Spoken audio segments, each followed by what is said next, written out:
Welcome back to the Grapevine. We're doing part 2 on the episode of guns, gun safety, gun control, and the Christian perspective, and gun ownership.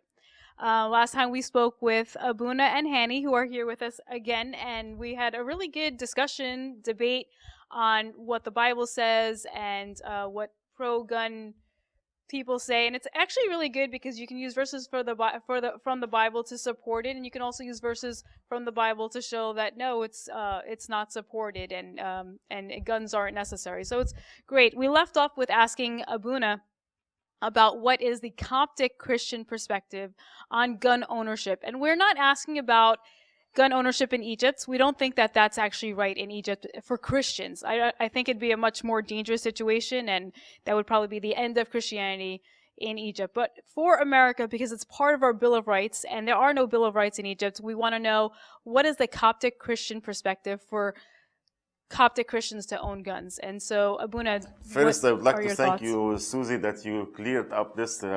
This is we're talking about the situation in the United States, not in Egypt. So the Coptic view, the Coptic Orthodox view on having a gun in this land, yes, we support you having a gun, but with certain limitations.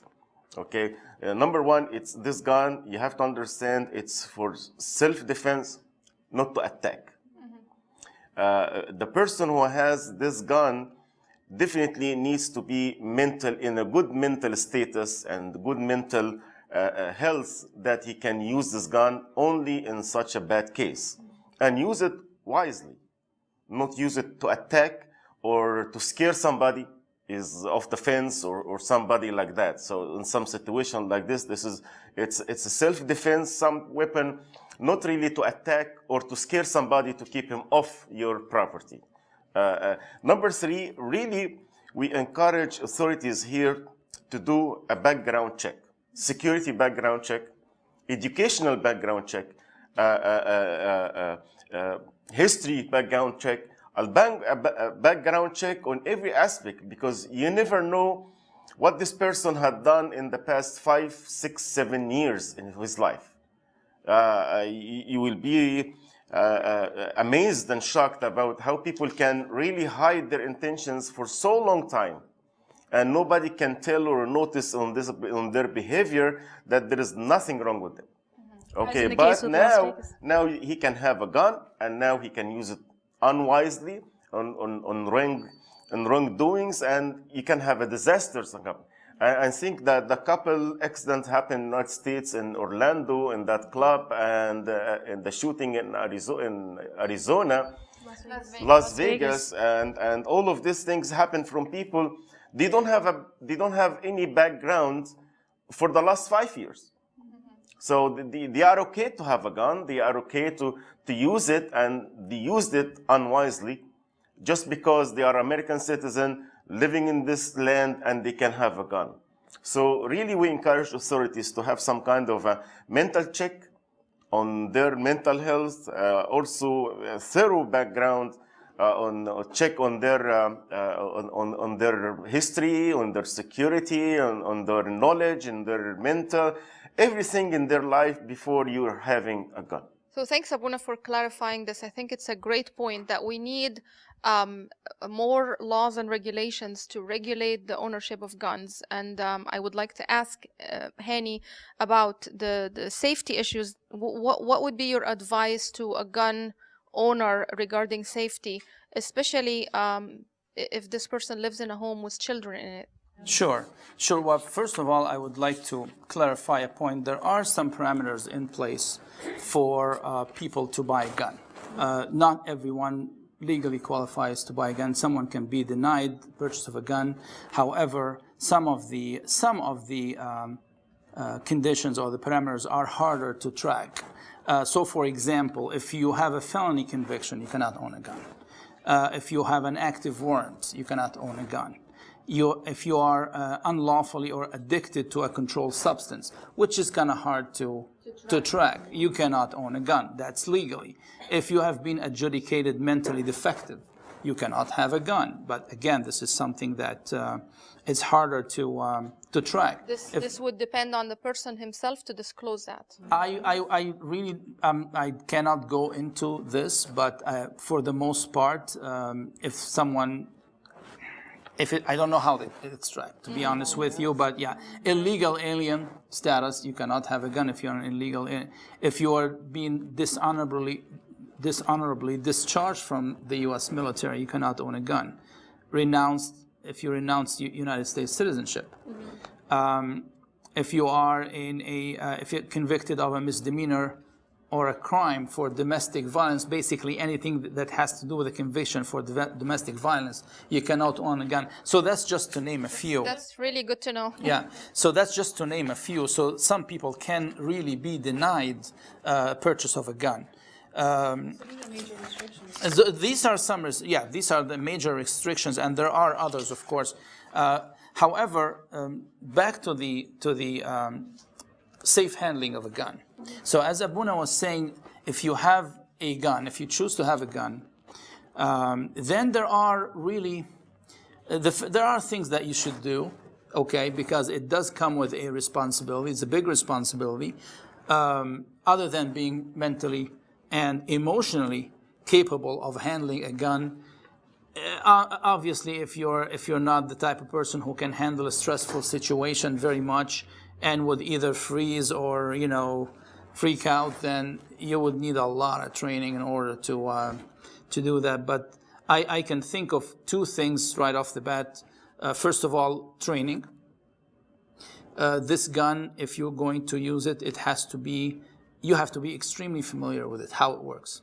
Mm-hmm. Because if you know how to use the gun in the range, the level of your expertise or how handy you are with it is going to be greatly compromised by the stress, right, by the fact that someone is maybe shooting at you. Right. It will be compromised by the fact that this is the real situation and not just you're in the range shooting at a stable target.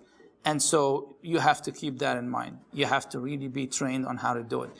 Also, if you have, generally speaking, but especially if you have kids in the house, invest in a gun safe, okay?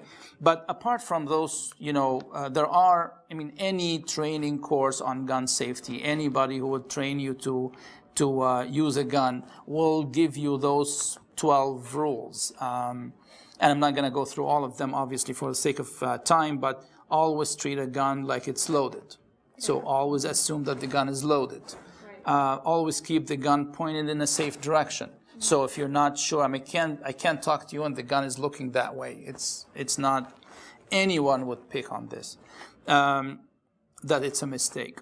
Always keep your finger straight off the trigger. I can't be pointing a gun at this way or that way, and my finger is on the trigger. Right.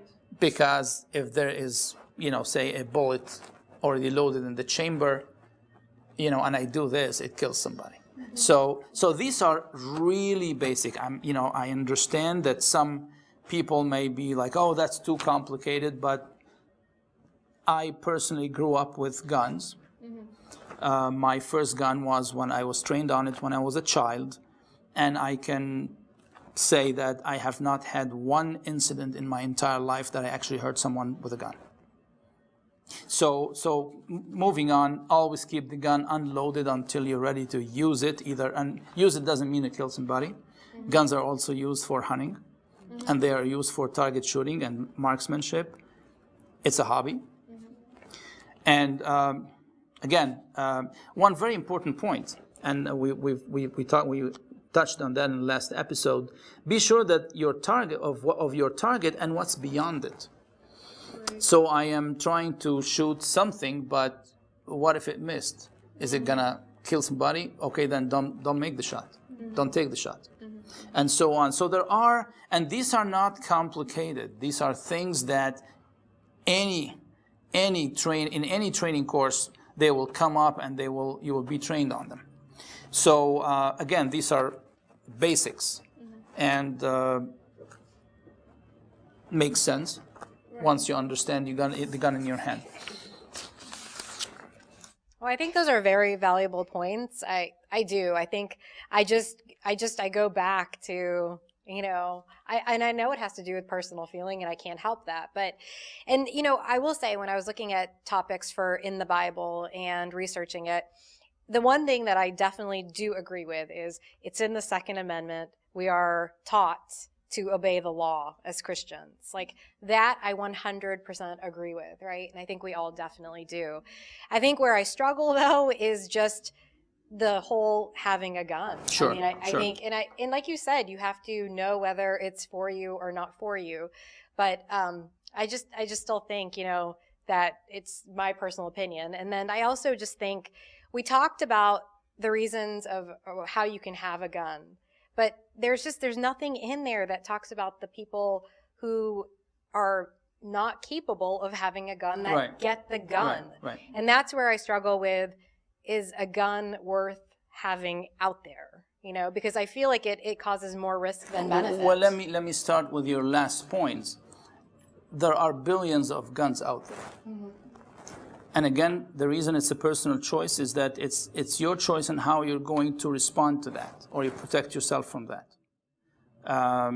So we mentioned that, yes, it's only one way of protecting yourself. But I can tell you that there are a lot of people in the same boat who don't know exactly what to think of guns or think negatively of guns. Well, that's all right. But before we reach to that conclusion, I think we should keep in mind that the rhetoric and the image is really distorted out there. So, and I'm not defending one position or another. You know my position, but I'm not defending one position or another. I'm just saying, before you make your own decision, please understand, some of the, I know some of the misconceptions out there. First of all, when it comes to laws, we need more gun control laws. So we do.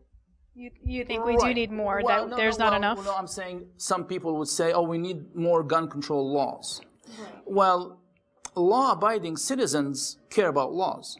Mm-hmm. Right. That's not who you were worried about. Right. If the guns are in the hands of law-abiding citizens, I am not worried. Okay? I am not worried. As a matter of fact, that's where they belong, logically and according to the Second Amendment. Mm-hmm. That's one thing. However, other misconceptions out there that were used, again, be careful, weed out the political rhetoric. Weed out the rhetoric from people who have no experience with guns, lay their hand on a gun. Yeah. So, for example, scary-looking guns. Okay, what we call cool-looking guns. Okay, so let's just say scary-looking guns. They are referring to the AR-15 platform, which is one of the, or if not the most popular rifle in the U.S. is the AR-15 platform. Many companies make them. I'm not going to go into brands, but this is mainly confused with the military version of this gun, which is the M16. The difference is that although the AR-15 looks very much the same, unless you're really looking hard, very much the same as the M16 rifle, there is a big difference between them. The AR-15 is just like any other semi-automatic rifle, okay? You need to pull the trigger every time you need a shot, you need the gun to shoot. The M16, however, all you have to do is just pull the trigger once and it keeps firing. Well, they have it differently now. They have bursts of 3 bullets, but regardless. So that's a major misconception, that people are having military-grade rifles on the street. No, they're not. There's a major difference between them. The amount of destruction that can be done by a full automatic rifle, and rightfully so because it's used in war, is very different. Okay? Now, I also have to tell you that there are some people who are handy enough, or gunsmiths who would actually can convert an AR to an M16. So anyways. Sorry, may I interrupt you? Actually, I wanted to just talk about two things. One is that you were saying that law-abiding citizens are not the ones that we're worried about. Correct. Which I agree, because a lot of what we see in Chicago, the gun homicide or the homicides due to guns is from black market sales or Right. black market guns. And also, I read recently that even if this country, which I don't think is possible, but if this country decides to do like a full gun confiscation or gun ban, that it's the people who don't know that are against guns that they don't realize you can go into Home Depot and just buy like $20 worth of supplies and make your own gun. Yes, that is correct. And that is if you want a absolutely really, really good gun, like automatic, not even semi-automatic, it's $60. And you can, any plumber, electrician, engineer, whatever, can just do it like this in his correct. shop. Yes, that is correct. So That is correct. I see. Yeah, Yeah. I was reading that. I was like, well, Yes, that's good to yes, know. I guess that I'll is just correct. look it up. Never knew that. I know. Yeah, Yeah, I that found is out correct. yesterday. It's actually, most of these designs are not very highly technological. They are mechanical designs. And the designs are out there for a very long time, for decades. So a lot of people can make them. Right. And sometimes Look it up online and learn how to do it yourself. sometimes in an afternoon, if you don't want something that's highly complicated. So that's one other thing about the assault weapons or the scary looking guns. And the other misconception, staying with these type of guns, that if we ban them, we ban mass murders. We avoid mass murders. Well, that's not true, because the worst mass murders that happened in our recent history, such as 9/11, did not happen with the use of an AR-15. Right. And it was the worst, absolutely worst mass murder. Over 3,000. Exactly. And they actually use knives and then the plane. They use, what was it? Supermarket cutting boxes? Yes. Box cutters? Yes. Yes. And of course, Timothy McVeigh did not use a gun. That's correct. And he killed 168 people. So ignoring that the crimes can be committed by knives, by explosives. We've seen a trend in, for instance, ISIS terrorists using trucks. Right. Vans. Okay, vans. Okay, and so again, 1995, Oklahoma City, Oklahoma.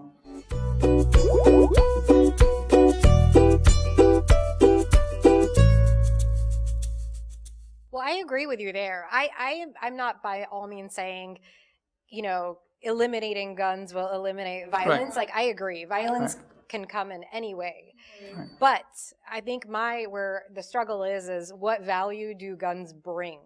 For law enforcement officers to have them, absolutely. That is what their job is. They are trained to in that type of situation. That is who should protect us. Like that is, but it's You again can't the struggle assume, with yeah, us. you can't assume that there will be a police officer walking you to your car Well, then it's just my at time. 10 p.m. Well, again, do your part.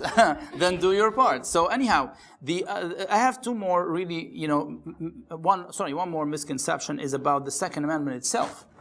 People think that, or some would like to say that, oh, that's protecting the rights of for hunting purposes or for entertainment purposes. No. The Second Amendment is there to protect the rights of citizens against, yes, exactly. So this is another misconception out there. So it's for this purpose and not intended to protect hunting rights, for instance. So these are some of the misconceptions out there. And then again, what does that do? Or why is that, why do we have that? Well, because again, a lot of people do not know much about guns. For many reasons. Upbringing could be one, culture, or not aware, or being not aware of the culture in the U.S. is another one. Just not haven't had the chance to educate themselves about guns.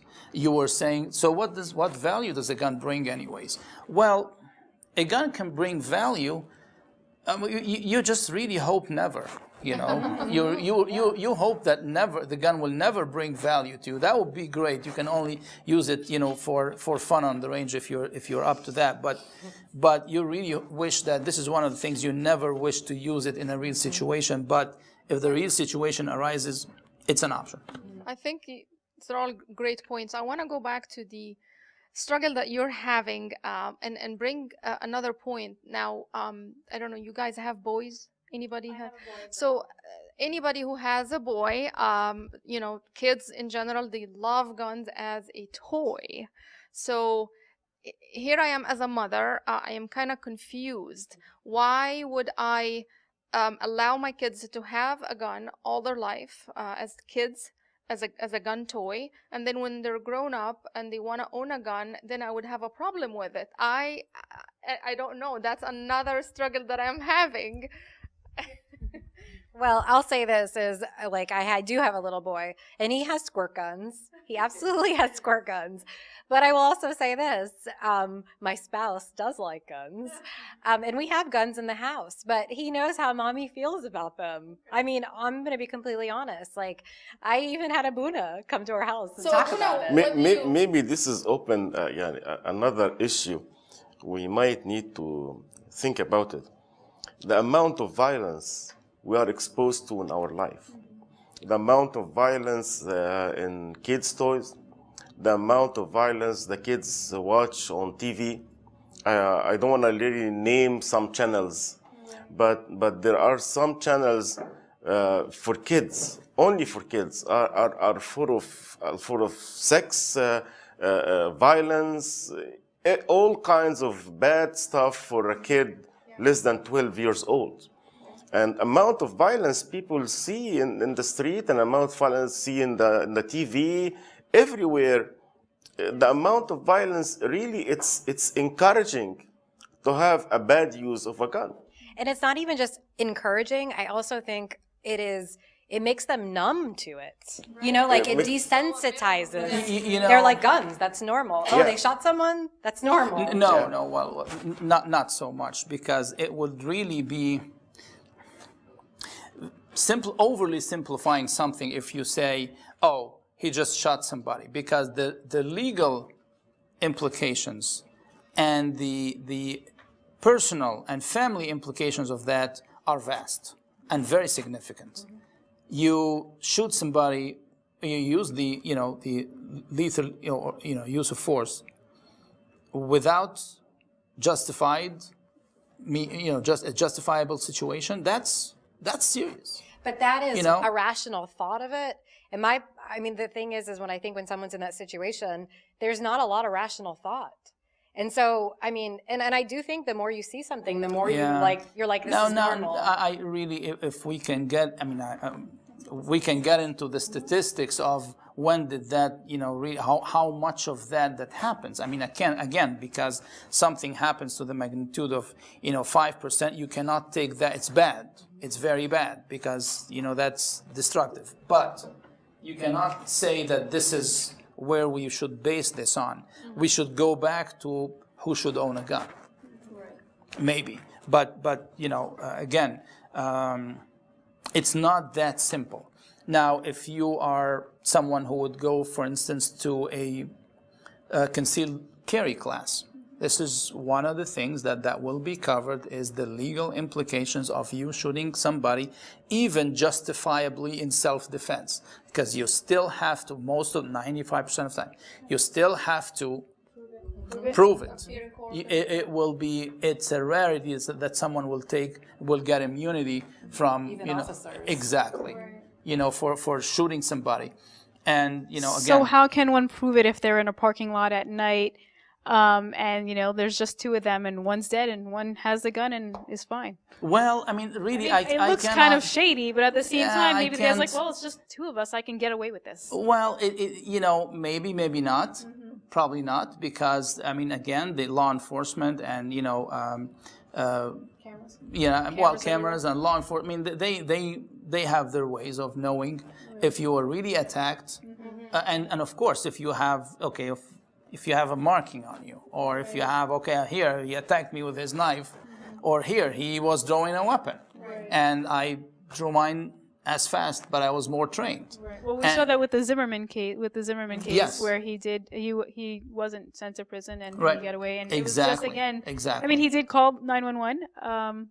But again, I don't know enough about the case because obviously the media only gives you so much, so you have to go deeper and get the research. Right, and by But the it was a way, tough case. same as the Las Vegas shooting case, there's an ongoing investigation. It's very dangerous to draw conclusions and say, because, I heard things, and again, back to the misconceptions, oh, he snapped. No, you don't snap because you don't go to a Las Vegas hotel with all those weapons and stage it that well. Right. So, no, this is not someone who just was having a bad day. We don't know what it is yet, and I think it's dangerous to get into that now without the investigation revealing the results. Yeah. So, Abuna, I want to ask you, what advice would you give an American Coptic congregant who's considering buying a gun? I know the stance is, we're okay with self-defense, but we have to be very careful. So what if you have somebody that comes from their church and they're concerned? They're like, Abuna, before I make this purchase, I want to talk with you about it. I would like advice. I'm interested in purchasing a gun. I want to defend my family. I feel like the world in the United States is dangerous and there's a clash, whether it's political or what, between the right and the left. And there's just so much things going on and we're seeing it. And they're obviously exposed to the news and the news is biased in a way. But if they come to you, what kind of advice would you give them? Number one, I would ask him, do you really need a gun? Do you consider your situation that you really need a gun, or you can go by without it, or there is better methods to defend yourself more than a gun? Number two, if you decide to buy a gun, really you need to be well prepared, very well prepared, because this is not something funny or not something easy or simple, because if you use it, there is a very good chance that you might really hurt yourself instead of defending yourself. So you have to be very well prepared that you use this gun only in certain cases. Last resort. Yeah, the last resort, as Riham said, that is really something needed. It's not something simple to scare somebody or to say, hey, I have a gun and I can shoot you. No, that's something really, when you use it, how you use it, in what cases, and you really need it. Yeah, actually, okay. Abuna, I have 2 points. I'm agreeing with you on that because not just that you don't flash your gun, you actually are not, when you're carrying a concealed weapon, it's not even supposed to print on your clothes. You have to do your best effort. So, yeah, so it cannot be something sticking out of your shirt or printing on your shirt on the inside or in your pants. You should do your best for that not to happen. That's one thing. So I'm a live example because I had guns all my life. However, it was only recently that I decided to carry one. And so in order to do that legally, I had to go get my concealed weapon permit. And one of the things that they would, show, or, the person who trained me showed me is that you don't really know when you're going to need it, because people don't go to drop off their kids to schools and don't go to government buildings expecting that they're going to be shot at. Mm-hmm. So you don't know when you, and there's actually, it became a joke during our training that there is a specific type of stores that was so vulnerable for something to happen for just an unknown reason. Liquor stores? No, actually, it was not a liquor store. It was a department store. Oh wow! Yes, and I can say it off the air. But so you're going to a department store to do your shopping, any time of day or night, and you don't really expect to be attacked. So when do you expect to be attacked? You never expect to be attacked. And so this is one other, again, it's technical, and if someone seeks training, he or she will be told that you don't know when you're gonna need it, because you don't assume that, we wish we would know when mass shootings will happen. So only recently, like I'm saying, only recently when I noticed that, well, geez, it would be nice if someone shot back at the terrorist who perpetrated the Pulse nightclub shooting. Right. If they were carrying them. Yes. Well, it would be nice if of all the crowds that the security guards were, shot at him, or some 2 or 3 people who have guns, just 2 or 3 people shot at the person. Maybe instead of 49, he could have gotten a lot less. That's a lot of lives. Yes. So that's really, yeah. Well, I want to thank you very much, Abuna and Hani, for joining us and having this discussion with us. We can actually go on for hours. We didn't cover all of our questions, but I think we're going to end the show. But before we do, I just want to list a couple of facts and statistics from research that I've done. So the one thing is, before the UK ban, before the ban in Australia of guns, the ban in Ireland, and the ban in Venezuela, the homicide rates were, basically a certain percentage out of like millions or something. After the ban, they noticed a trend up of homicides, not by guns, but the trend went up. And then it kind of tapers off after it gets regular, and it goes back to the way it was before the gun ban. So it doesn't look like lives or that there's less homicides without guns. Then there's another thing I found in an article, which I found was kind of interesting, which kind of makes both sides of the argument just kind of off. And I put down these countries and these cities. So Venezuela has very strict gun laws, and it's very violent there. And Bogota also has very strict laws and has a ban, and it's safer. Yeah, Bogota, Colombia. Then I looked at Honduras and Brazil. They both have high rates of homicide, both of them, high rates. However, Brazil has strict gun laws, or like a ban, and Honduras has lax gun laws. Pakistan and Chile have low rates of homicide. Pakistan is very lax on guns and gun ownership, and Chile is very strict. Bosnia and Belgium have similar rates of homicide. However, Bosnia is lax with their gun laws, and Belgium is strict. Hawaii and Vermont have the same homicide rates, yet they are polar opposite in their gun laws. It's the same with Maryland and Virginia. So it looks like everything turns political, but no one understands why that trend is, where in some places the strict gun laws or the ban works, while in other places it doesn't. So, I don't really have an answer for that, but I thought they were interesting statistics, and maybe we can discuss it outside the camera or bring it another time. So I want to thank you again, Abuna, Thank you. Musa, and Hani for Thank joining you. us and discussing it with us and giving us some more information. And we hope that you come back again and probably discuss the same topic. Bye.